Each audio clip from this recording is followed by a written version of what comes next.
And I'll call this meeting of the Champaign-Urbana Public Urbana Public Television Commission to order at 12:04 on March 10th.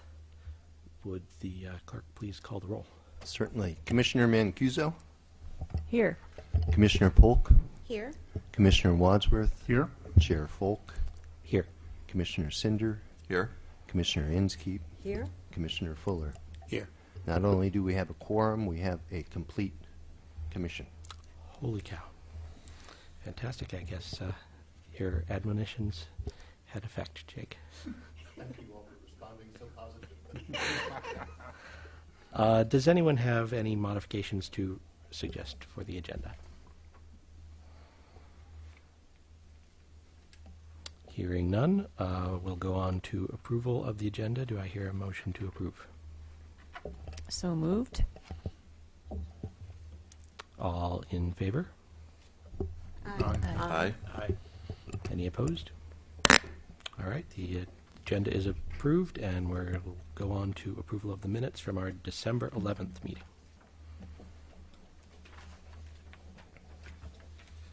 The date at the top is September 11th, which is this. I think that's correct, because I don't think we had the January meeting. Or the Well, I'm sorry, I might have printed out the wrong one. that might have been last year's March. So the This, approval. the minutes have not been approved for the December 2015 meeting, which I've included in the last 4 emails. Okay. Well, the Because we meeting haven't minutes had an official then. meeting since then. The page 1 date says September 11th. Yeah, I know. 2000. I may have, in my haste, duplicated the wrong one. What was our last meeting? The last official meeting was December of 2015. One was canceled, and we have not had a quorum since then. Okay. Fascinating. Well, That was what motivated my admonitions. Okay. Okay, I didn't realize it had gotten that serious. Okay, well then, does anyone have any changes to the minutes? Just Wait, so, Like Jake, this I is think these not- are September 11th Yes, because they these are the mentioned the minutes September of March. 11th minutes. I have previously sent you several times the December ones, though. So everyone should have had a chance to read them. so we're trying to approve both September 11th. No, this is included in error. It's my error. Okay. Okay. So the minutes that we are proposing to include are not the minutes printed here. Correct. Okay. Everyone stop looking at your minutes. Did anyone read the minutes that Jake sent online? Do you have any changes to request? No. Okay. If my recollection is correct, the date on the minutes I received online was also September 11, 2013. That would have been the one I sent this week because that was the file I was working from. Previously, you have received the December minutes. Yeah. Yeah. I just sent them in error this time. I believe I have read them, and I do not remember anything wrong with them, but if anyone else. All right. Then do I have a motion to approve the minutes as previously sent by Jake but not included right here? So moved. All in favor? Aye. Aye. Any opposed? All right, the minutes from December 11th, 2015 are approved, and that makes us caught up with our minutes. Do we have correspondence? There was no correspondence for the commission. And can we move on to the staff report? Yes, I apologize for the error with the minutes. I'm a little harried this week. You have been at every meeting, so you get a pass because. Thank you. Well, I'll start. This report will simply cover this quarter and start with the open house and annual meeting, which took place the day after the last scheduled meeting of the commission. It was another success. We had nearly 24 people. People fraternized and introduced each other. We talked about UPTV. We got one new show out of the deal. Somebody brought a prospect that has since started producing a program called SKM The Hub. And we recorded a bunch of IDs and also some holiday IDs. So it was fruitful. Along those lines, too, we had our usual holiday specials from Travis Wayne Hurt and Joey Wright. Strange programs and wonderful. Continuing on with some of the program highlights from the past quarter, we're now airing a series of gardening webinars from the University Extension. They're currently being seen Friday afternoons at 2 p.m., so sort of getting people in the mood to get out in the garden. We're happy to do that. We produced, in collaboration with CGTV, the video of the Martin Luther King Jr. countywide celebration this year. And I finally had a chance to attend this year, and it was a great program. So I urge people to check that out next year. We provided multiple hours of live coverage of both the presidential inauguration and the Women's March on Washington the following day. 6 or 8 hours each on those, and a rebroadcast. We also ran live and rebroadcast 2 mayoral candidate forums in the past month, and we will also broadcast live and rebroadcast the mayoral debate between the Republican and Democratic candidate this coming Thursday, March 16th at 7 p.m. So you can look at that live or look at it online afterwards. We had volunteer members, Paul Muth, presented a program called The Impact of Court Fines and Fees, and Carletta Donaldson continues to record the University YMCA Friday Forum for us to broadcast. Those broadcasts can be seen Thursday nights at 10 o'clock. And I also want to mention that our member Chuck Simpson has returned with his Sunday night program, East to West. We were very happy to see Chuck back up and running. More staff reductions. We did PSAs for law enforcement, one that included all the police chiefs of the area. We did a PSA for the Free Library Foundation, one for Market at the Square. And, of course, our continuing staff productions, Market Menu, All About You, Art Now, and Cops Corner.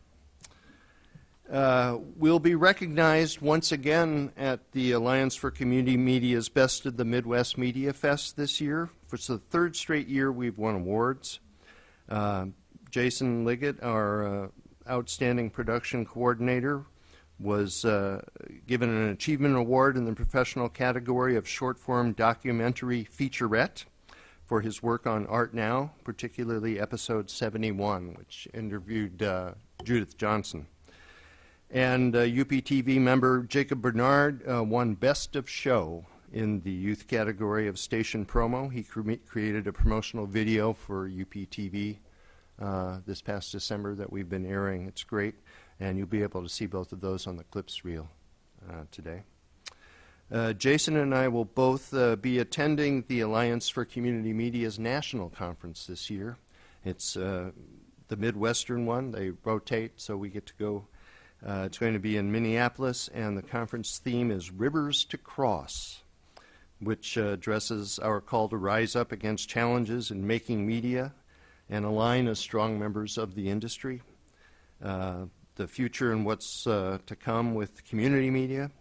And the particular emphasis this year will be on fundraising, which we'll touch on later in today's meeting, but will be of particular use for us. And now I'm going to turn it over to our disembodied voice, Jason Liggett. Thank you. I want to touch on a couple of items, particularly with the youth media outreach that we've been doing. We hosted a local Boy Scout troop for a Saturday back in January. They wrote, anchored, and produced their own newscast. It was a very enjoyable experience for me, but more specifically and more especially for the Scouts. They really enjoyed that as well. We just wrapped up an 8-week course with the Splash Wannabe on TV class. Splash is an after-school program sponsored by the Urbana Middle School, Urbana School District, and the Urbana Park District. And Linda Gibbons is here, and I think Linda wanted to talk a little bit about that, if she wants to come up to the table. And then we also have a video to show you from that class and what they produced. Jason, can you up your volume just a tad? You can do that. Thank you. Hi, everyone. Thanks for having me today. I'm very excited about the class that we just did in Splash. First of all, I'm the Director of Grant-Based Programs for the Urbana Schools, and one of my very favorite grants that we have is the 21st Century Community Learning Centers grant, which at the middle school we call Splash. It's students playing and learning after school hours. So we do classes before and after school. They run in 6 to 8 week sessions. We have 4 of them during a school year. They are, classes vary from 1 hour to 2 hours, and we have around 125 kids that attend any given night. So one of the things we really like about this program is the fact that we partner with a number of community groups. One of our main partner is the Urbana Park District, and the booklet you're looking at right now is something that the Urbana Park District does for us. They make this booklet. So they also provide staff in our program too. We also partner with the University of Illinois. And our classes range from academic, where kids can come in and get help on homework, or if they're not doing well in their classes, they can get a reteach of information. We also have recreation classes that the Park District helps us with, art classes. We do a big enrichment component, and that's what I'll talk about today is one of the classes in the enrichment. One of the things I always say is that in after school, it can't be the same as the school day. It has to be different. It has to be really fun and energetic. Kids don't want to come in and sit down and learn the same stuff they've been doing all day long. So our enrichment classes are just very interactive and experiential. One of the classes that we've done over the years is a class called Wannabe on TV, and we partner with UPTV to do that class. We've done different things. We've done PSAs, partnering with Prairie Center Health Systems. We did a PSA for Market at the Square, and I can't remember, Jason might be able to help me remember some of the other PSAs the students did. This time we decided, wouldn't it be cool to do like an infomercial or commercial for Urbana businesses? And Erica Payton at the Park District helped me coordinate with 3 Urbana businesses. And you can see on page 13 is the description of the Wannabe on TV class. And the 3 businesses were the Urbana Park District, and it was, let's see, I want to get this correct. The Friendship Grove Nature Playscape. The Park District is doing this new, awesome, amazing playscape. And so the students talked with Caitlin Lill from the playscape. They went to the Cinema Gallery downtown and talked with Carolyn Baxley. And they went to CU Adventures in Time and Space, which is on Main Street in Urbana too. And they made these infomercials. 8 times they went. They came, 3 times here to the city building and met with Jason. Jason taught them about, interviewing and videotaping, and then they went actually to each of the 3 businesses, one on each day, and then came back to the city buildings for the last 2 classes where they learned about editing and making the final product. The kids had a blast. They really had a lot of fun. You're going to see hopefully you'll get to watch some of the videos and see what, at the end they are kind of silly and had a really good time. But they learned so much. I'm really impressed. The videos are really outstanding to me. They learned about, so many different skills, and they got to go around the city of Urbana and learn about a couple of new businesses in this town that are really exciting and neat places for even kids and their families to visit. So I think the skills that they learned were, such a wide variety. These are kids that may not have this opportunity in their day-to-day lives. I mean, this is always a unique, some of the things they learn in after school are really fun and different and not always something that they might take part in their home lives. So I really want to say thanks to Jason. He was pretty awesome in this whole process. He took this on and organized it in a really spectacular manner so that it was a real learning experience for kids. He really took charge of it.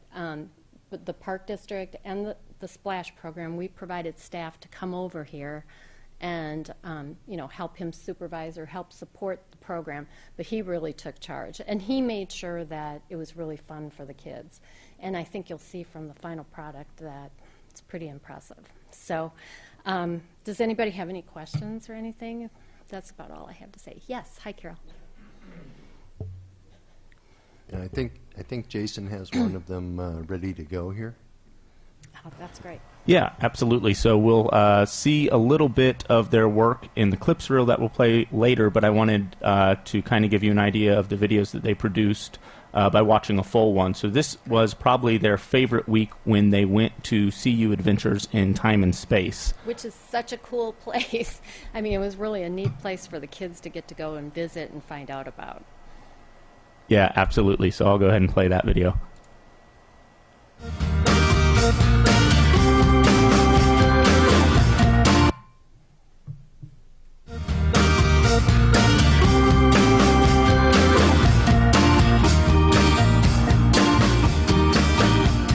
CU Adventures is an escape room. That is to say, it's a live-action game where teams of players want to solve puzzles, use information to perform tasks in the end goal of saving the world. It's a live-action game, kind of like Murder Mystery, except there aren't any actors in it, or sort of like a more intellectual version of paintball or mini-golf. You have to work together to solve all the challenges of the room.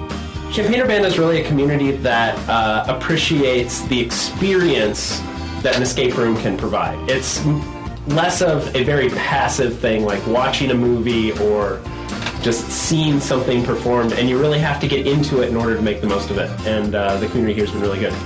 So escape rooms are interesting in that our target demo is completely across the board. We really see everything from young professionals, groups of kids for birthday parties, bachelorette parties, or even like multi-generational families with everyone from a 7-year-old to grandma and grandpa.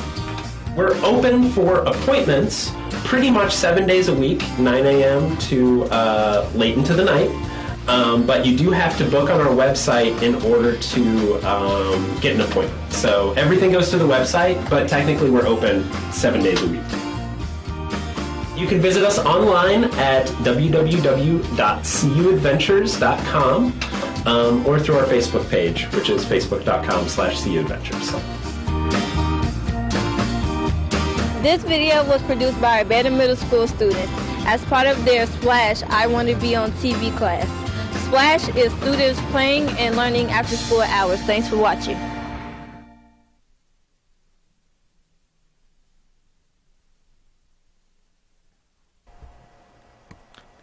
Great project. It was. Absolutely great It project. really was. Yeah. I think They also did a video on UPTV, too, so that was actually the fourth one yeah, that they did. yeah. So. I think the UBA is going to be hiring these kids soon. So, I mean, I'm kind of hoping that the future we might even be able to, develop this a little bit more and connect with Urbana Business Association and, really get the word out about what's going on in Urbana. So. Yeah, we could really open this up. I mean, the News Gazette does that contest for kids creating print ads for businesses. That might be a thing to pursue here. Yeah. So, well, thank you for coming And very thank much. you very much. Thanks for all your support, and thank you, Jason. Yes, Jason. Before you step away, could you review what's the age group that is able to participate in this? If people are interested in doing is the Want to Be on TV program over, or is it coming back? Well, it's over for this school year. We just finished the 8-week session. We have one more session left in this school year, but we plan a whole new set of classes for that session. So every session is a little bit different. So I'm hoping that it'll come back next year and maybe even stronger, and maybe we can do something a little bit different next year. Okay, so if you're going to be a middle school age child in specifically 6th grade or... No, it's 6th, 7th, and 8th. Okay, this 6th, 7th, and 8th. Goes home to every student in the school. Every student can sign up for it. There's a minimal cost for classes, but it's free to anyone that qualifies for free and reduced lunch. So we get, a really nice snapshot of our middle school kids from all areas, all walks of life. All right, excellent. Okay, thank you. Thank you. Before we get to the clips reel, we're adding a new component to our staff report this quarter. Jason has prepared a pretty impressive report on our social media outreach. And Jason, take it away. Or did you want to say anything else? No, I don't have anything else to say. Just let Okay. me open the PowerPoint here so we get a few visuals.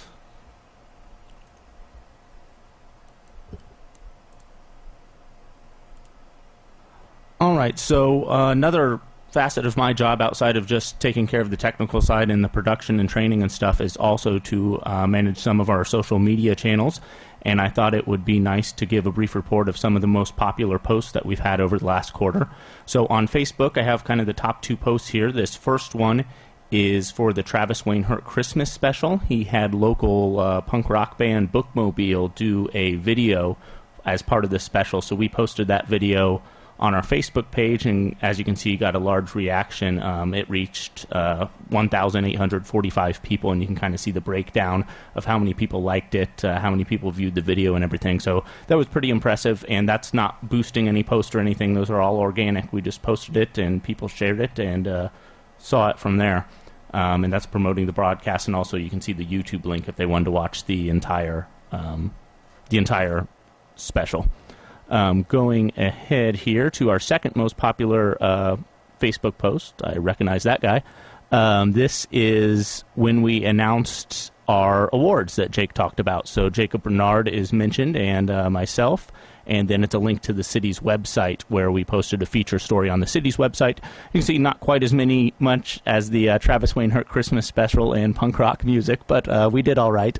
Almost 1,000 people that we reached there on Facebook. So those were our top 2 posts on Facebook over the last quarter. Moving on to Twitter, just a few weeks ago, Carletto Donaldson filmed one of the sessions at Friday Forum, which featured State Senator Scott Bennett and Senator Andy Maynard talking about the Illinois budget, but more specifically the education budget in the state of Illinois. And, I made sure that I tweeted that at both Scott Bennett and Andy, and you can see that they retweeted it, and of course they had a lot of followers, and that was shared for looks like 2,473 times. So a lot of people were able to do that, and again, we use social media just kind of to promote all the programs that we do here at UPTV and all the programs that our community members produce here at UPTV. One of our other second most popular posts on Twitter, no surprise here, Urbana High School basketball, always popular when we do that, and we posted a video on Twitter. And this was one of the one of the first videos that we posted on Twitter. A lot of times we'll share the YouTube link or share the video that we posted on Facebook, but this was the actual video on YouTube, or a video on Twitter, and it did really well. 996 people saw that post, and then 219 viewed the video. Normally, whenever we do that, Joey Wright, who does the play-by-play commentary, Urbana High School Junior, as soon as I post it, he's quick to retweet it right away. So, of course, all the school friends that he has get to see that post as well. Moving on to YouTube, we had a number of views for one of our candidates forum. This was our top viewed YouTube video. This was from the January 30th Democratic mayoral race. That was put on by the League of Women Voters, the News Gazette, and the NAACP of Champaign County. That got 730 views. And then our second most popular video was a Board of Education meeting, believe it or not. 478 views on that video. So hot topics lately at the Board of Education meeting. So we just wanted to give you a little bit of idea of how many people we're reaching through social media. Of course, we reach people through the traditional television route, but we also reach people online as well. So does anyone have any questions? Jason, could you go over what shows up on what content shows up via which channels? So there's the TV channel, which is all the content, and some of it repeated. And then YouTube, let's see, there's also the website and Facebook, Twitter. What selection of shows up on each of those channels? Yeah, absolutely. So you mentioned the TV channel. You can watch on Comcast Channel 6, AT&T UVerse 99, ITV 36, and then we also stream our signal 24/7 on our website, urbanapublictelevision.org. You can watch through any of those means. We upload all locally produced public access content, education access content on our YouTube channel. So that includes any local production in our studio. It also includes some of the things that people go out, such as the Friday forums or WEF sessions that they go out and film and bring back and edit.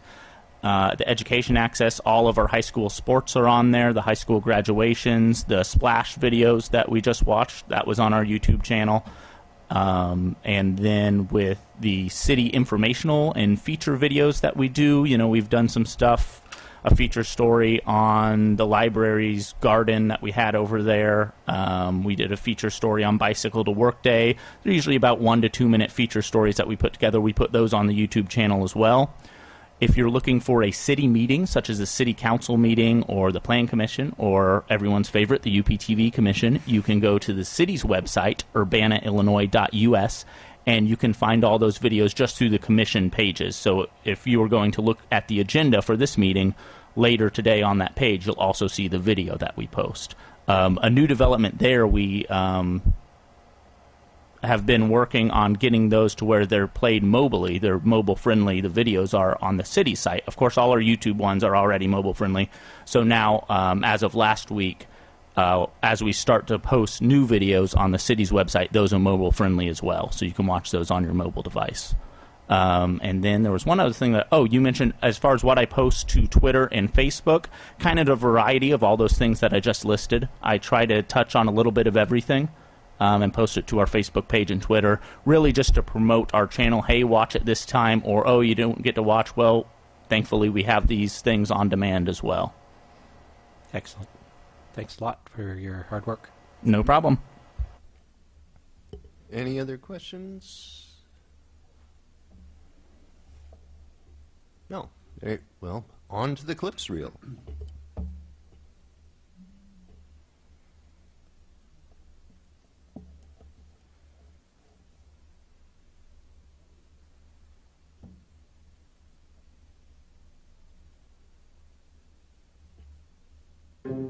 This is your home for free speech and community access media. Urbana Public Television. UPTV.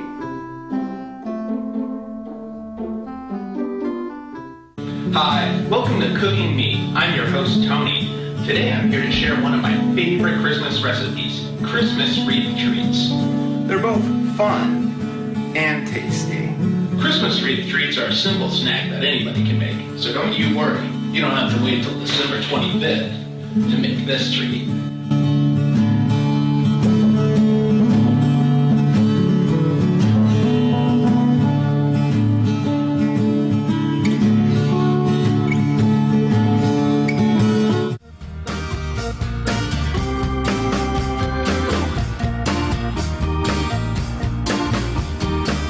A playscape is an area that's less formal than one of our normal playgrounds, where we invite kids, typically ages 5 to 12, though it can go a little younger or a little older, to come out and have a good time, to explore, and to have an adventure.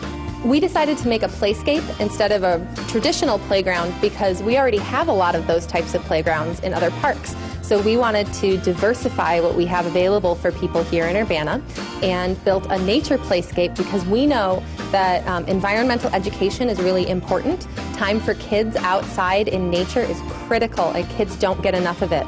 One of the things that we wanted to do is do this research project, so we took to the streets of Champaign.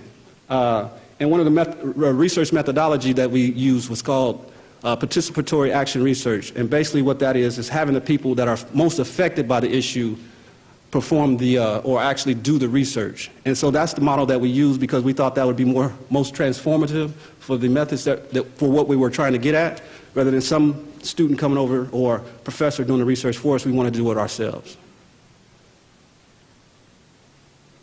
So here was our research question. How well are the needs of previously incarcerated people and their families being met during the reentry process? Bonjour. Guten Tag. Yeses. Shalom. Namaste. Diorit. Hola. Hello.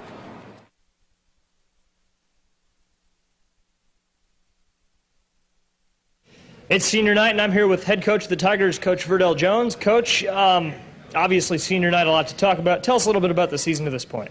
Well, I think it's kind of going according to plan. I mean, we're in the process of really trying to reestablish a new culture here at Urbana, and, with young people, like I've always said, sometimes it's one step forward, two steps back. But it's a process of learning. It's a part of the journey. A lot of times we become so destination-oriented we forget the journey. And so I'm just trying to teach young men to enjoy the journey, the opportunity to change and to grow and to develop as young men. So, Mrs. Marlin, what can you do to help bring jobs and economic development to Urbana? Well, my years on the Economic Development Corporation Board taught me one thing, and that is most economic development comes from within a community. It doesn't come from a multinational corporation deciding to locate here. And you need to cultivate and maintain relationships with your local investors, developers, and builders. And the most important person to talk to is the person who has stopped investing in Urbana. And so I've reached out to many people over the last 6 months who formerly invested in Urbana and who haven't recently, and asked them the same question: why have you stopped? And they told me to a person, we love Urbana, we live in Urbana, we care about Urbana, but we can't put one more dime into this city until you make it easier for people to invest in Urbana. So this is a Dean Vendetta electric guitar. We intentionally bought kind of a more heavy metal-ish rock and roll guitar.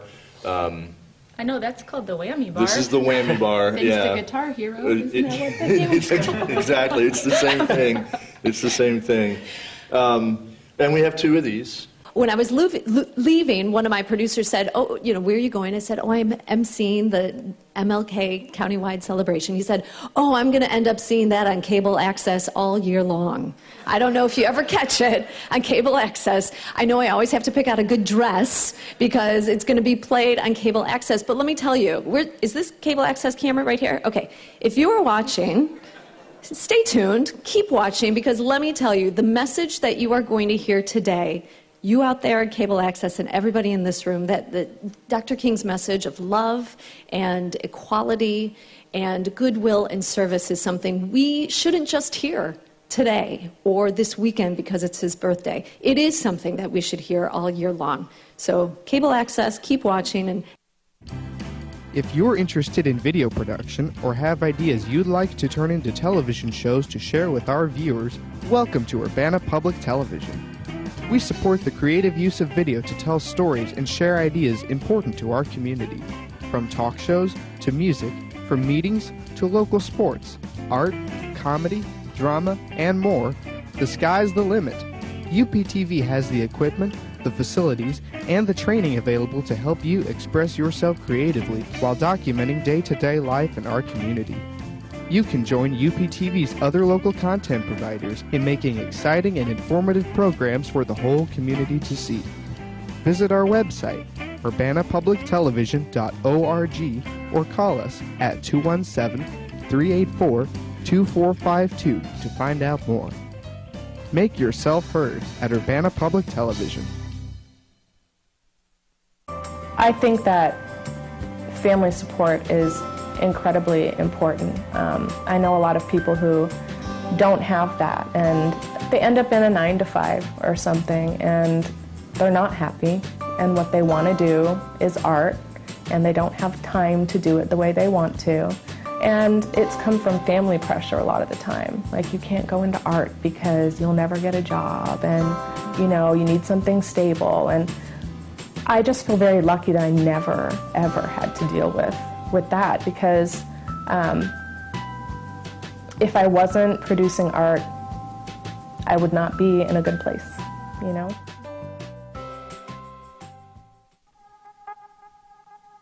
I'm Jaleel Clark, and I'm in the 6th grade at Urbana Middle School. You're watching Urbana Public Television.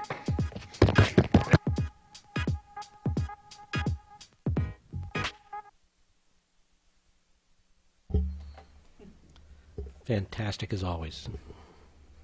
Any questions? We did not pay Jennifer Roscoe to do that. Took us by surprise. Thank you. Thank you for your attention. All right, moving on to audience participation. Do any of the people in the audience wish to participate in the meeting?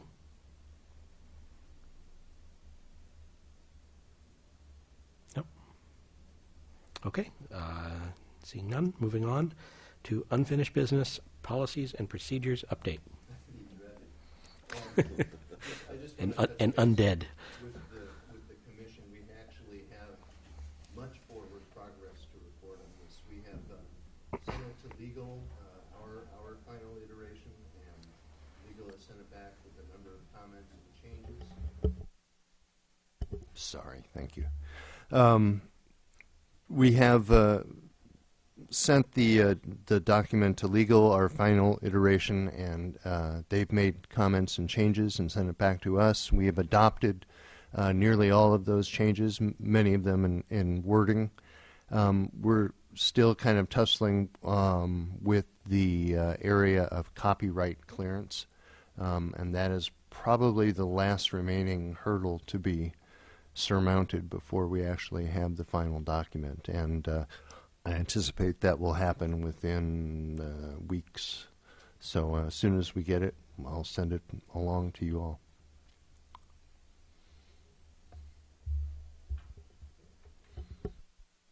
Okay, moving on to new business, a proposed new membership fee schedule, I guess draft new membership fee schedule, is that Well, correct? yes, draft. The reason we're bringing this up now is because we are fast approaching the deadline for any changes in City of Urbana fee schedules. And as I touched on earlier, mostly due to the declining cable viewership and thus the declining revenues produced by that, we're beginning to look at a negative cash flow situation for Urbana Public Television. And so Jason and I have been charged with attempting to do our best to try to increase our revenues to try to offset those declines. And we're taking a multi-pronged approach to this.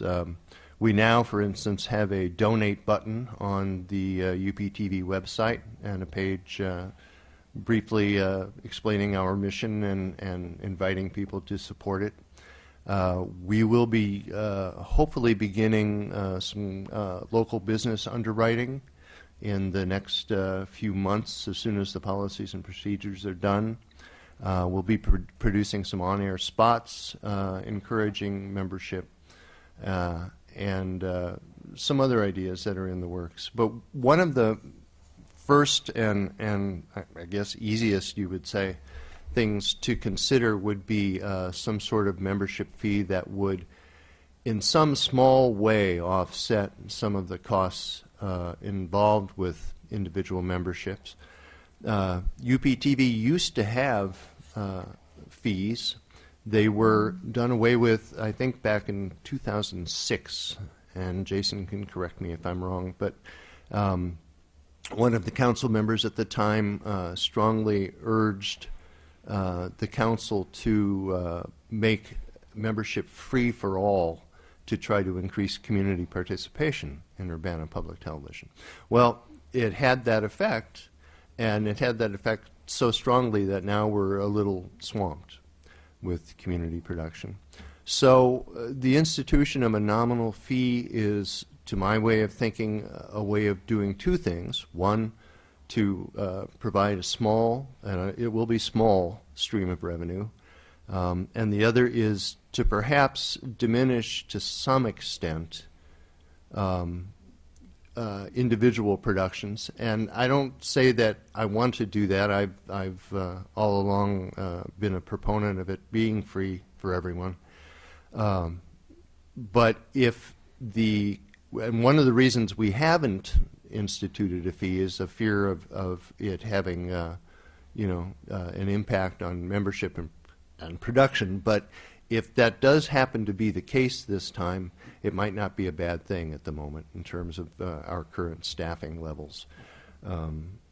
So we currently only have one fee that is charged, and that is for an out-of-state membership, and it currently stands at $100.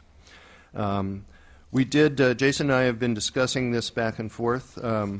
I did some research on access television fees in Madison, Wisconsin, and Columbia, Missouri, and also WEFT and the IMC here in Urbana, and those are on the sheet in front of you.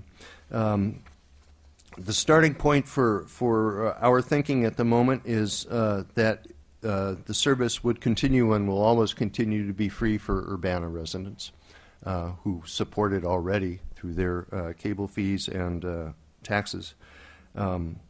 Non-Urbana residents would be $5 a month, payable annually, and an organizational fee which would enable groups like churches or the UBA or whatever to involve, say, up to 5 of their members in training and production, so they wouldn't have to rely on a single individual, even though oftentimes that is the case.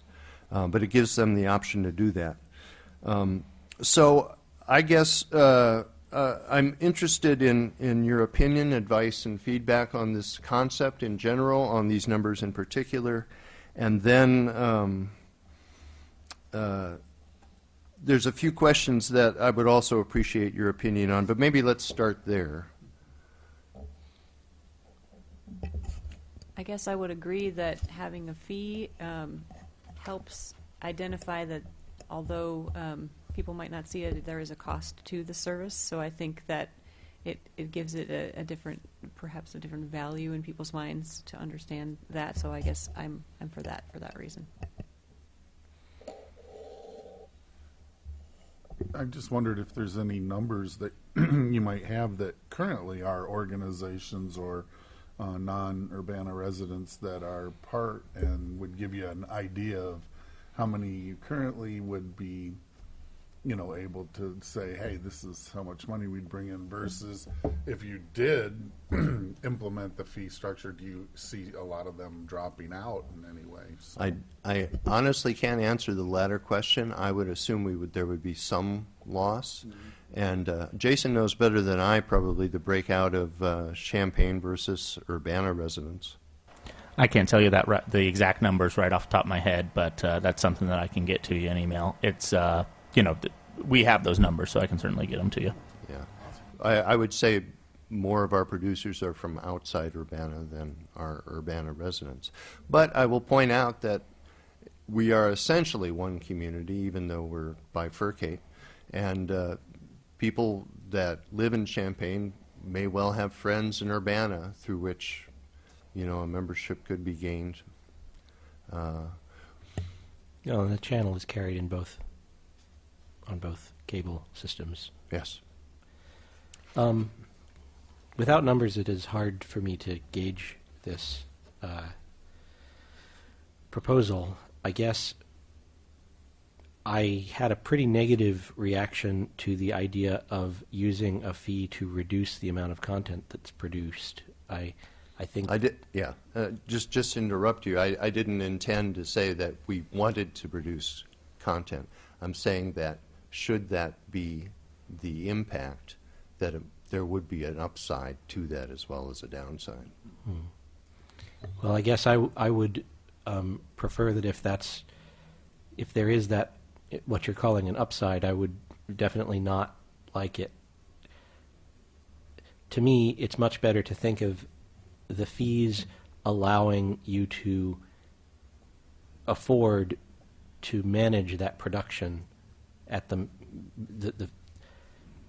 at the maximum level. And I guess on the other hand, I also think that it should be free, and we as a community should be supporting that production, because it's the rest of us that get the benefit. It's not the producer that gets the benefit, it's the community that gets the benefit of that production.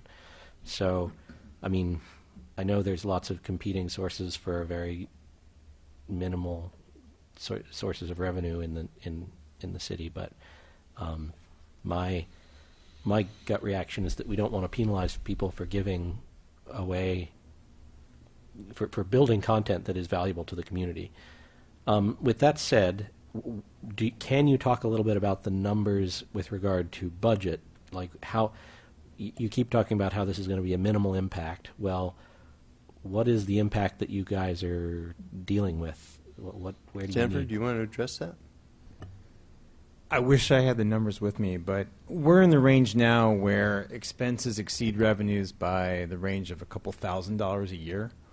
But more disturbingly, the trend of revenue from cable video fees is declining, while expenses, i.e. mostly personnel, are increasing. So the two lines have already crossed and are continuing to go farther and farther apart. I think we, as the management of the station from a fiscal perspective, it's important that we pursue every path we can to raise revenue in the meager ways that we can. So the donations, Peter, you made an excellent point about the community is really benefiting here. And I would like to make a plug, which I guess we can run on cable access all year long, that the community can support UPTV by donating through the website with the Donate Now button. But really, seriously, we want to make sure that we're making every effort that we can for the things within our control. Can you do you know what the worst case scenario? So if the revenues disappeared, what is the expenses? What is the amount of expenses? Mm-hmm. I would have to go to our open data website to pull up the expenses, but I believe it's somewhere in the range.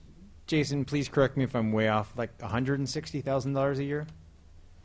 It's somewhere in that range. It's actually a little bit more, $180,000 a year. Okay. So those are the expenses. The shortfall is already supported by the general fund, i.e. the taxpayers of Urbana. But as you referenced, there's an ever-increasing number of people contending for an ever-diminishing supply of money. As much as we can do to make UPTV self-sufficient, we need to do that. I was just curious, are there any criteria for prioritizing what kind of programs you say yes to? I mean, I think it's real that there are limits to how much staff can do and to maintain a high quality of what you offer to community members who are creating programming. And I guess I would just say I think it is okay for a staff to decide we're at the edge of our limit of ability to do right by community members who are doing programming, rather than to have it be discouraging people who are unable to pay a fee, for example. Like that's one more thing that makes them think, oh, I'm going to step back from doing a program. I would much rather see us identify programs that are high priority that we want to maintain whether people are able to pay a membership fee or not, but also respecting the staff's limit of time and ability in the current. I hate to see people get to the end of their limit and quality starts to suffer just because people have felt like there isn't a limit to what they are expected to do. Yeah, content-based decisions would be an editorial stance that I would not really want to take in a free speech context such as community access. I wasn't even thinking, for example, there are many categories of programs that air on UPTV, and sometimes if content starts to flow very heavily into some of those categories, that might be a criteria that could be used. we have this many sports programs, this many religious programs, this many political programs, or these, I'd have to think it out further. It wouldn't have to be choosing based on the viewpoint of the content being provided. I think one of the issues we still face is we are a PEG channel, not just a community channel, and we still have to serve the educational and government needs, and we don't have necessarily the ability to, program 24/7 for community access and still do the other things. So I think looking at, where we are in the community with the one-time mentioned spin-off of just, the public access portion of things, and are we any closer to that or farther away from that today than we were when that first came up as a topic? I don't know. You mentioned the decrease in cable fee revenue. I take it most of that, if not all, comes from Comcast? Yes. We also have a share from AT&T. Oh, okay. Those are our big two. Okay. So is there any sense of why the reduction is taking place and what the rate of reduction is? As to the rate, I couldn't say, but I would say that the reasons are technological. Okay. I just think more and more people are choosing other means of delivery.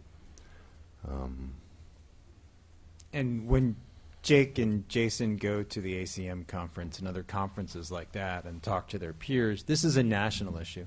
And there's national lobbying that's going on, and there have been bills that have been proposed, and we're not the only ones suffering this problem. We're not the only ones trying to deal with it, but it's also sort of outside of our control.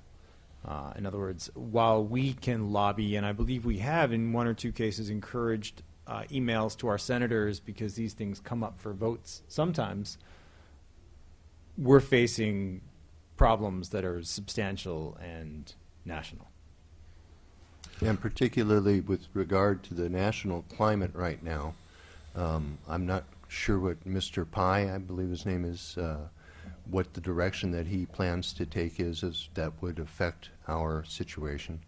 I do know that any hope of arts grants or humanities grants seem to be rather diminishing over the next few years at least. Sanford, the budget that was mentioned previously, is that covering all the public educational and government production, or is that just the non-governmental portion? It's everything. I mean, I think it's important to, from how we perceive the budget for UPTV, is the vast majority are the salaries for Jake and Jason. And Jake and Jason do many things, and between supporting producers, supporting government and educational productions, this is just they balance their days sort of dynamically and organically, but from a budgetary perspective, we pay their salaries. So we don't differentiate those features in the budget. Right. And I just put my 2 cents in sort of being, now I recently was participatory in production, but I think the amazing efforts that Jason, I'll give him special points here. He spends so much time, and obviously most of the time is spent with people when they're just starting. So it's ironic, but the people who'd be paying this fee are the ones who are the regular producers who need the less services. It's the ones who are coming for the first time kind of productions that we have to train on the equipment and train on the editing and spend the time with, that really become the, where the time goes, so to speak. It just occurred to me, is there any chance of enlisting current producers to train future producers? Is that a practical consideration? Theoretically, yes. Yeah. Practically, we don't have a lot of control over the schedules that people come by.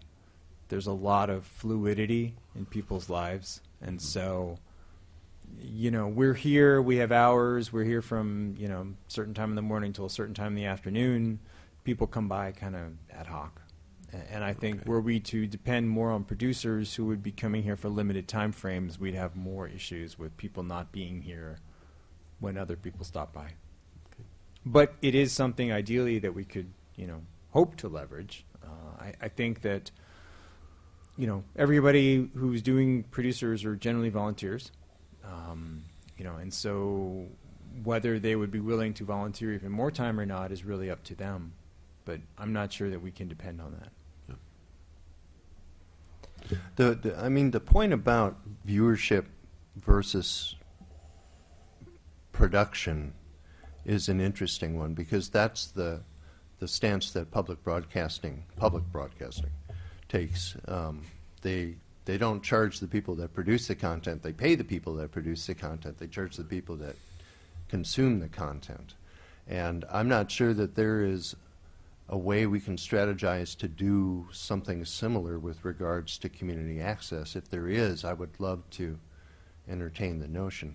And in fact, I'm wondering if at some point, probably before the next regularly scheduled meeting, we might want to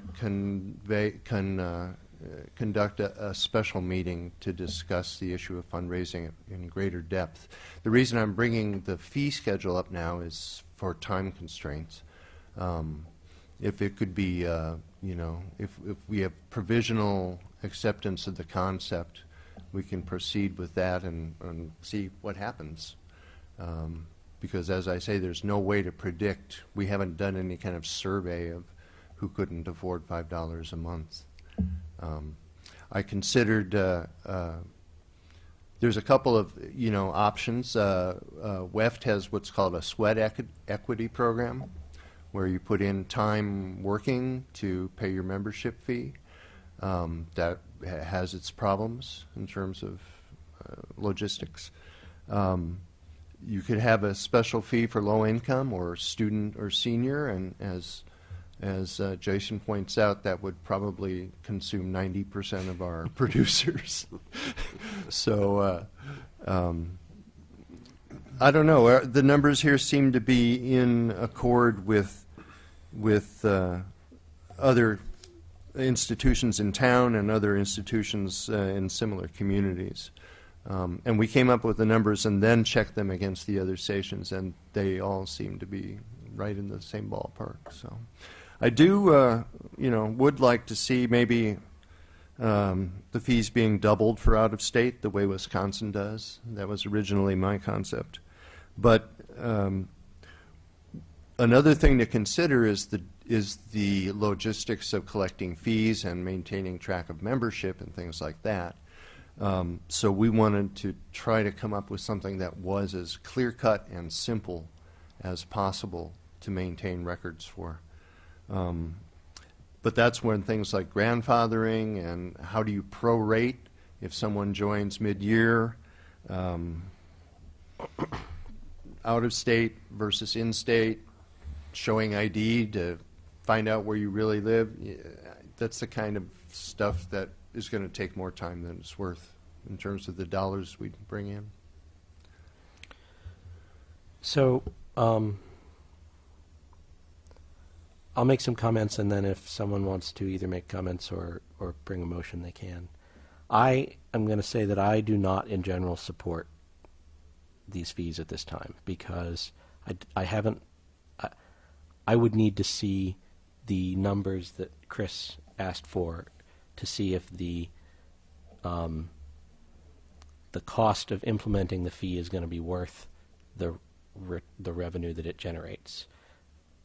It also seems to be backwards, like the fact that we're charging the producers instead of the consumers seems not quite right to me, and the fact that most of those fees will come from ongoing producers, as was mentioned, instead of new producers where the majority of the cost is. I would like to see something more along the lines of costs matching, or revenues matching costs, and several ways I can think of for that are a new member fee instead of a membership fee. So, it's like a lifetime membership. I suppose you could have both, but that seems to me to better match what people do, what the costs are of bringing a member on. And also, you talked about corporate sponsorships. To me, that's your easiest way to get to a point where you're charging consumers instead of producers.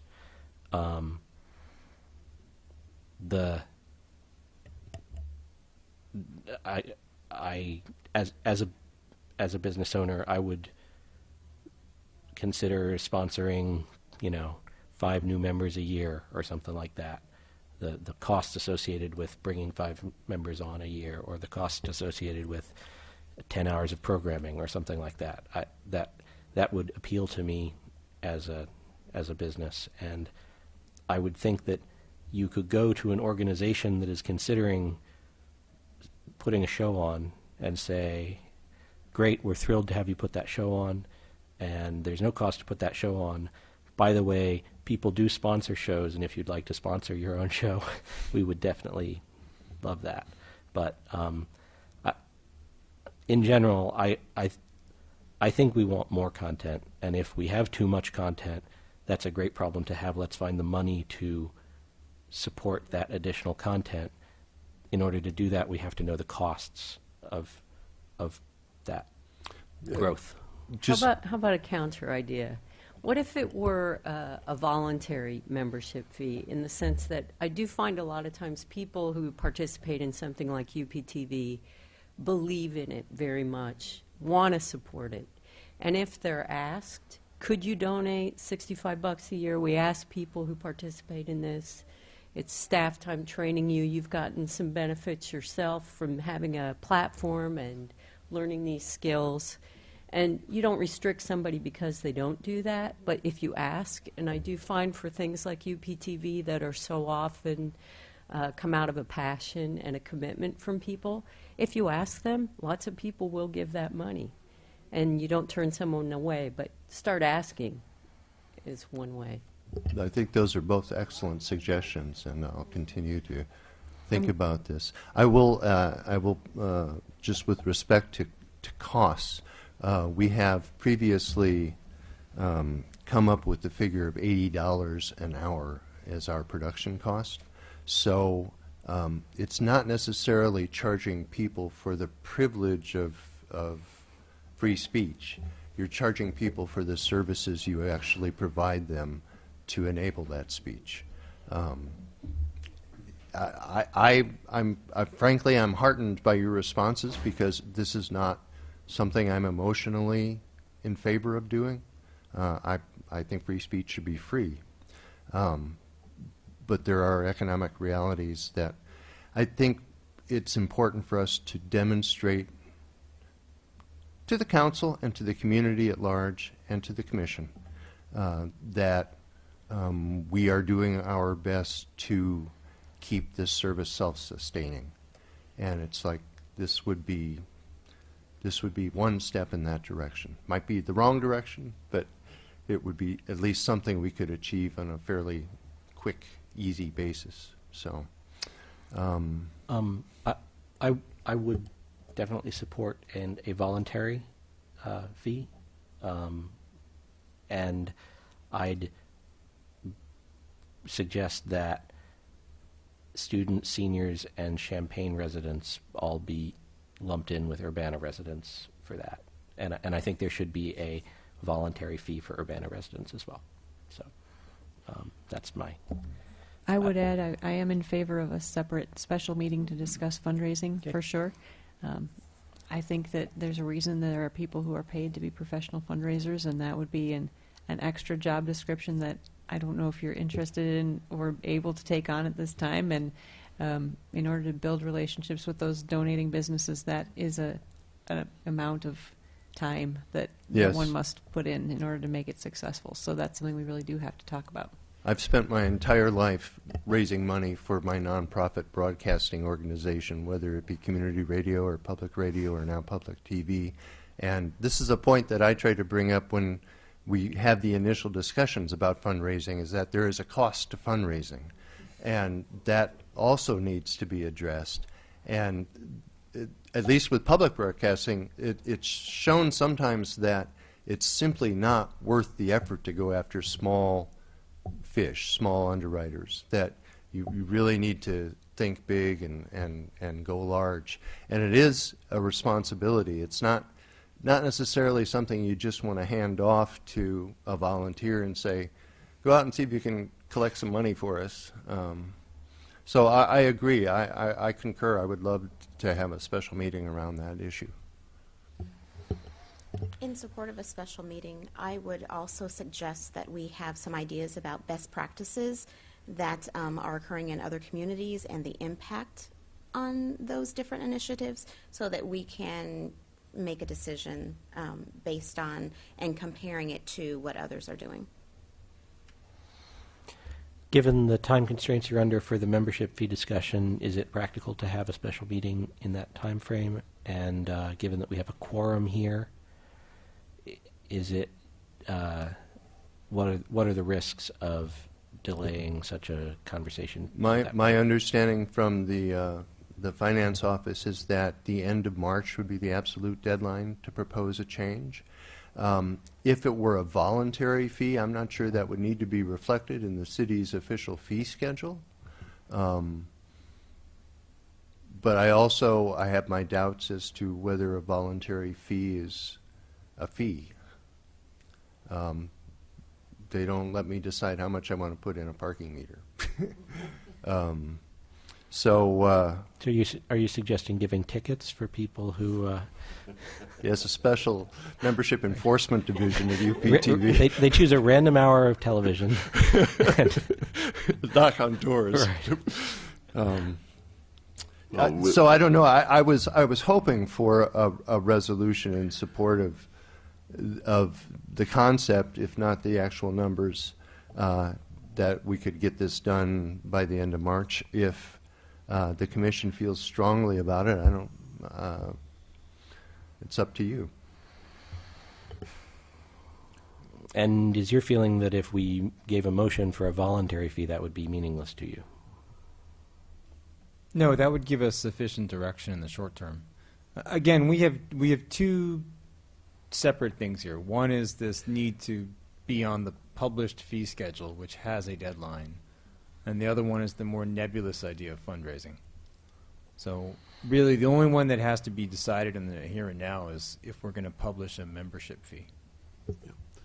And actually with the donate button, the voluntary membership program is in place, really. Yeah, it's not quite the same somehow. I don't know, to me. Yeah, I agree. I mean, I have to put a quarter or so in the meter every time I attend a meeting here. So When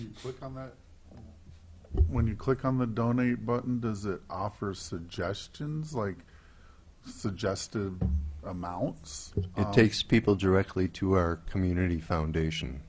Which fund. Probably doesn't, it just gives you an amount. It's just, I think it just allows you to Because, do that. rather than call it a fee, like you're getting at, it's probably more like a suggested donation. So I don't know how to word that, and maybe there's a better way of prompting people to not put in a quarter like Cinder said, but, Yeah. Now, we already have an out-of-state membership fee that's in place. I'm assuming that no one is suggesting that we do away with that. No. Not particularly. I was considering raising it by $20 this year to $120 a year. Quite frankly, it's the out-of-state donation, the out-of-state programming that is of least concern to me in terms of our audience needs, our community needs, religious program from another state. They have the money to have us broadcast it. That's fine. Any program from out of state. So. All right. Well, Go ahead. I think from what I've heard here, I personally would like to see a combination of several of the things we have talked about here. First, a training fee for new members. Second, a ask for a donation. And third, professional fundraising. Commissioner Cinder, would it be appropriate to say that you're making a motion that we should turn the $60 non-Urbana resident line to, say, a new membership training fee? I did not have in mind to make a motion at the present time, but merely to open up for discussion. Although a motion would certainly accomplish that. Do you want to make an motion and have then discussion on that motion, or do you want to continue discussion until we Let me figure out take a moment to formulate the words for the motion, and then I will proceed to do that. I'll call your attention while you're doing that to the fees for out-of-state residents from Madison in comparison with the fee that Jake just suggested for out-of-state. See if you want to include that in your motion.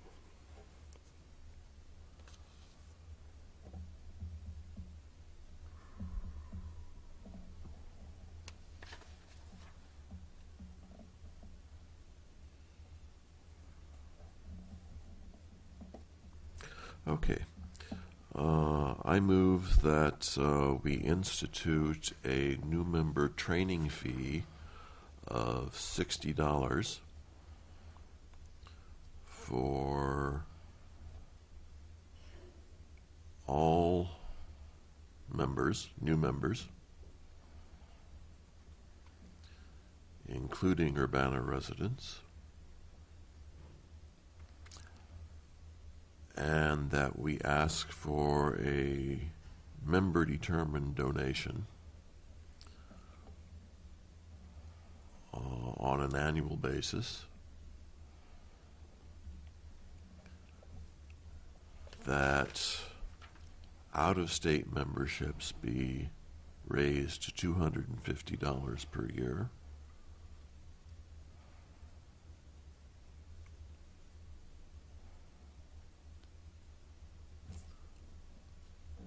and I guess that's it for the moment. Dale? Yeah. How do friendly amendments work? Just offer an amendment. Okay. I would like to offer a friendly amendment in addition to that. Some concept of fee waivers for income-based or position in life-based, student, senior, that kind of thing. And that we develop an idea of the cost associated with new members, not so the fee that you propose Yes. would stand, but in addition, over the next year, let's say, try and figure out what an actual cost should be for that, based on what it costs the station to train new people.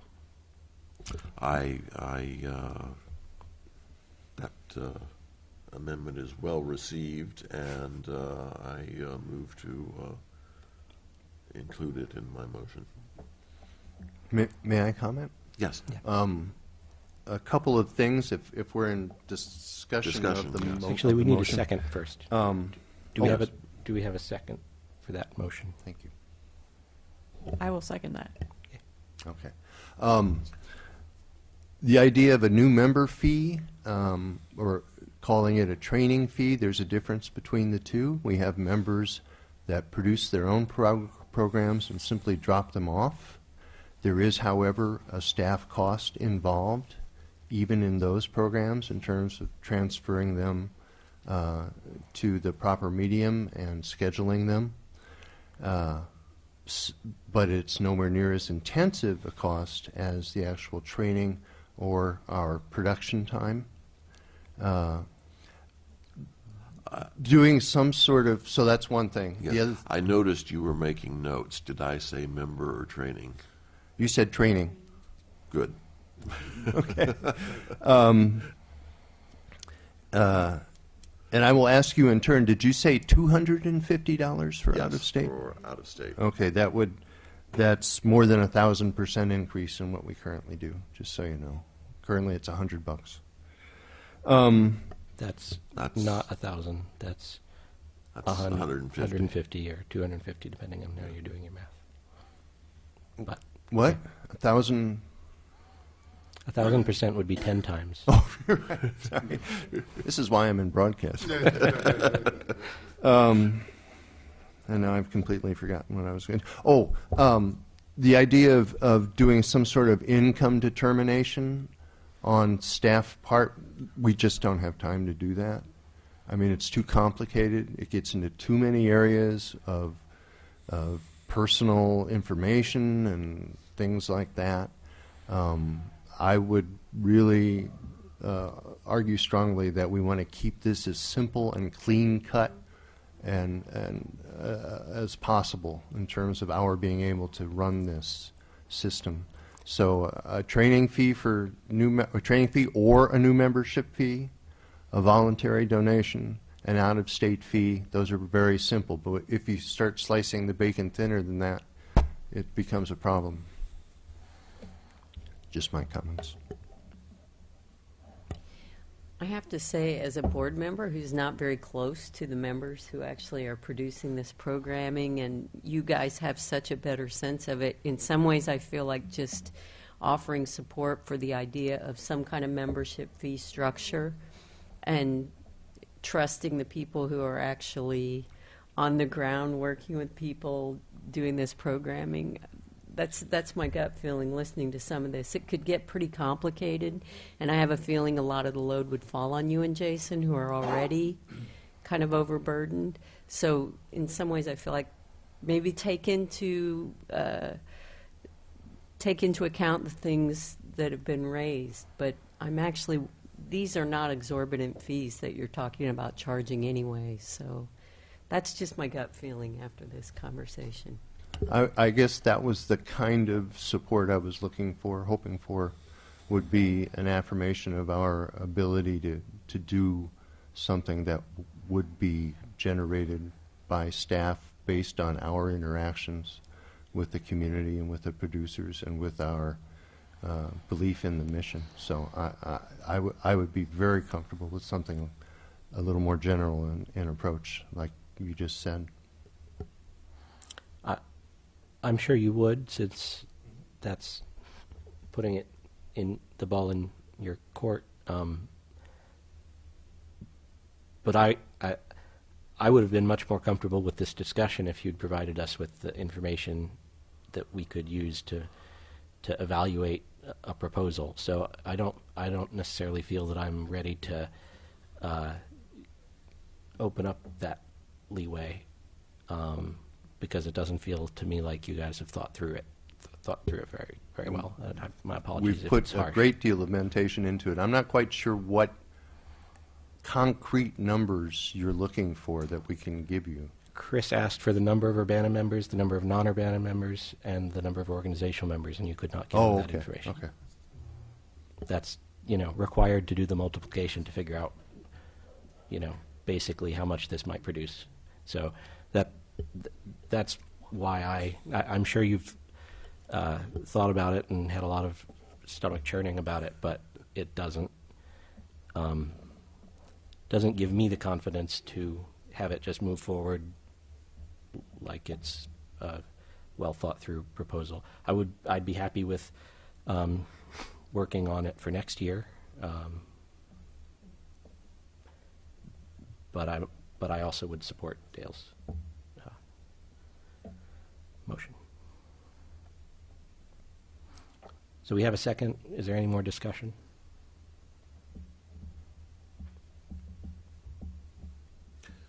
So, Jake, are you comfortable with the motion as made and amended?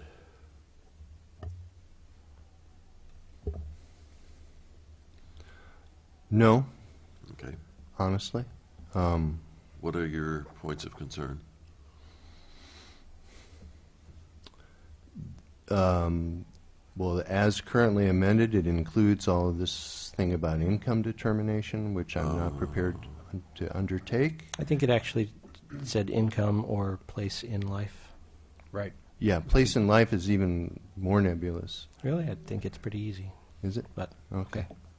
No, I'll second Jake. Give you a few moments to get your thoughts. I think as proposed, the motion would create more of a staff burden than the value of the fees it would bring in. And if we're looking at trying to find ways to make our staff better able to do their jobs, this one's moving it backwards.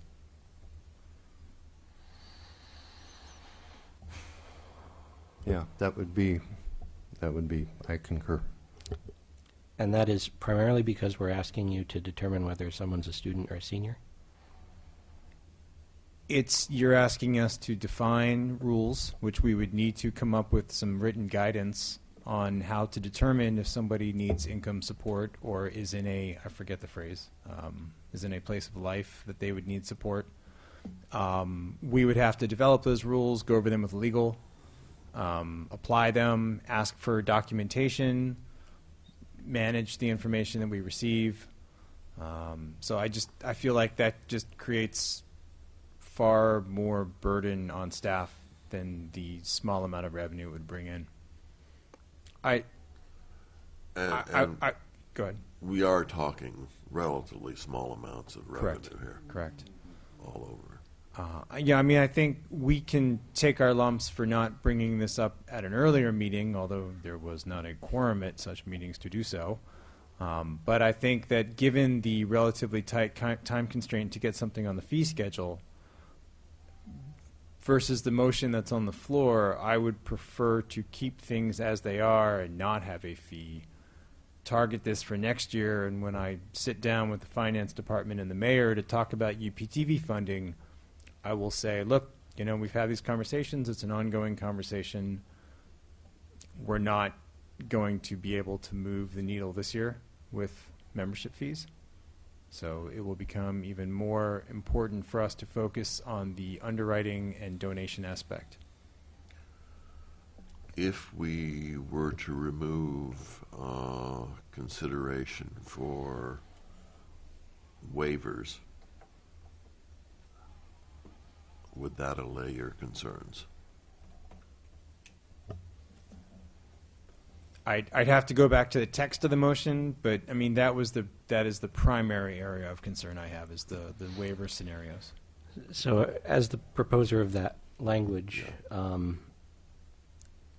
my concern with not having something like that in there is that a lot of your producers are kids. A lot of the ones that I see, at least, are kids. So somehow, are each of these students who paid $15 to the Urbana School District or Park District, are they going to be supposed to be kicking in $60 for their own training? Or that's my concern. I also feel that fee of the $60 number is probably way too low.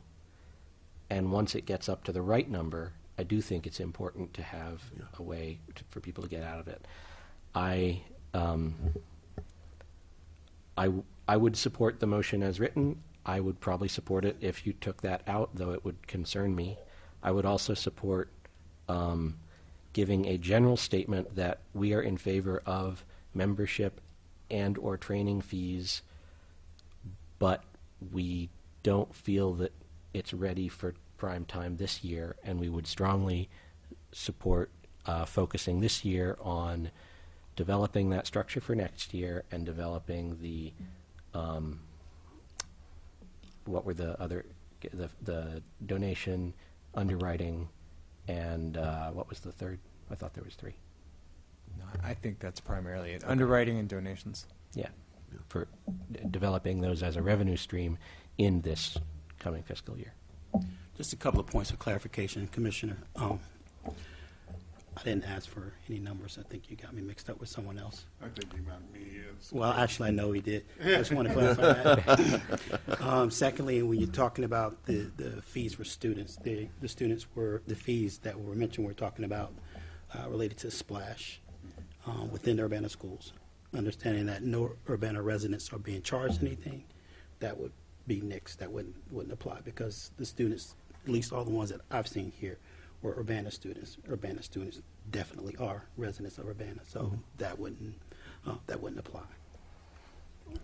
My understanding is Dale's motion. My motion did include Urbana residents in the training fee, and in that sense, I consider the motion flawed with respect to Splash.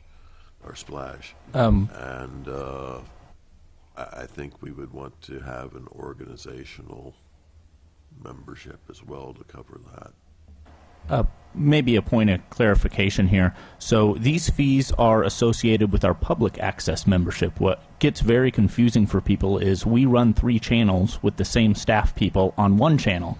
We are a government access, education access, and public access TV station. So these are just the public access members that would be paying these fees. You know, we're not going to charge the mayor and the city council to become members of UPTV so they can have their city council meeting. Great idea, Jason. That's the government access side of things. Likewise, we work with the Urbana School District and the Urbana Park District for the education aspect of things. We're not proposing that we, make the students pay us a training fee because that's part of the education access program. So I think that's all I had on that. With that in mind, I would suggest to eliminate the whatever the clause was that was at issue. I think since it's not covering the student members, the educational aspect members, I think I'm okay with that. I think okay, do we need a restatement of the motion so that we all understand? Well, I think you have to first accept my friendly re-amendment, and then and then the second has to accept it, and then we can have it restated. I'll move to strike it. Your amendment, or what is it?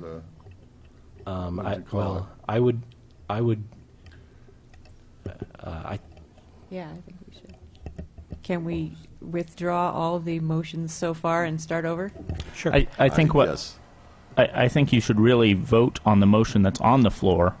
It sounds like you want to vote it down and then come up with a new motion of what you want, just so it's much more clear because we've gone through several iterations and ideas. Okay. So, any more discussion on the motion on the table? All in favor? All opposed? Opposed. Opposed. The motion fails. Now, Jake, would you read us the motion that failed to the best of your ability? The motion that failed proposed a one-time training fee for new members, whether they be residents of Urbana or not. It called for a member-determined donation and an out-of-state membership level of $250 a year. The motion that failed included an amendment. With the, that's right, that hadn't been withdrawn. Your amendment was that income determination be included in the determination of membership fees. Or what'd you call place in life? Place in life. Place in life. Okay.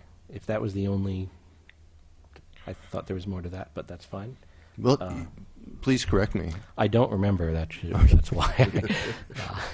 So that's fine. I guess if you want to restate the motion as unamended, then. Yeah, and since Jake just read the unamended motion, I remake that original motion. Is there a second?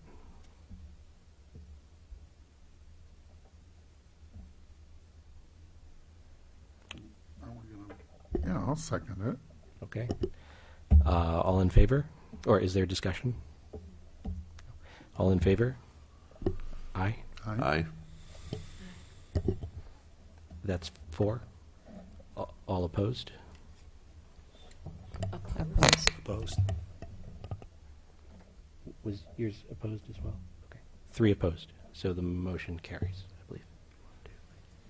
Right. Yes. Can I backtrack for just a moment? I am thoroughly confused. My vote for approval was supposed to be a vote against.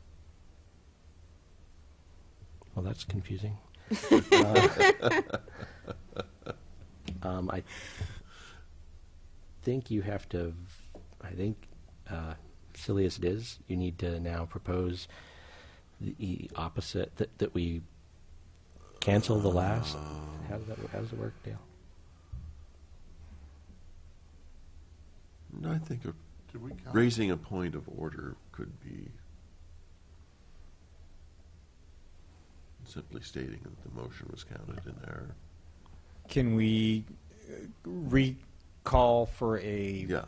not a voice vote, but a sort of Yes, a roll call. visual roll call Yes, vote? Yes. Yes, could we have a roll call vote? Would ask the clerk to read the motion. Would you please read the motion and conduct a roll call vote? The commission is in favor of instituting a training fee for new members, whether they be Urbana residents or not, that all members be asked for a... Thank you. Could you start over? Please? Sure. Thank you.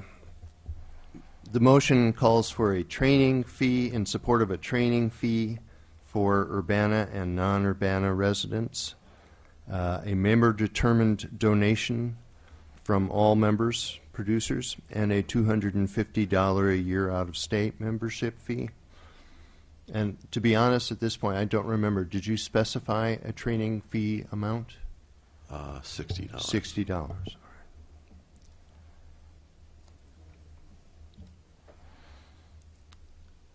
And the roll call? Roll call vote? No, yeah. Commissioner Mancuso? Opposed. Commissioner Polk? Opposed. Commissioner Wadsworth? Yes. Commissioner Folk? Yes. Commissioner Cinder? Yes. Commissioner Inskeep? Opposed? Commissioner Fuller? Opposed. On roll call vote, the motion fails 4-3. So as of now, you do not have direction from the commission on your membership fees. No, but I got a pretty good idea. We have direction to maintain the status quo. Yes. Yeah. Yes, I suppose so. And I guess come back, let's give it a better swing next year. Yeah, this conference that Jason and I will be attending in July is going to be focused pretty extensively on fundraising because, as Sanford pointed out, we're not the only peg station in this boat. I just have to say, as manager, I appreciate the latitude and the respect that allows us to continue to work on this proposal, and we'll continue to do that. Great.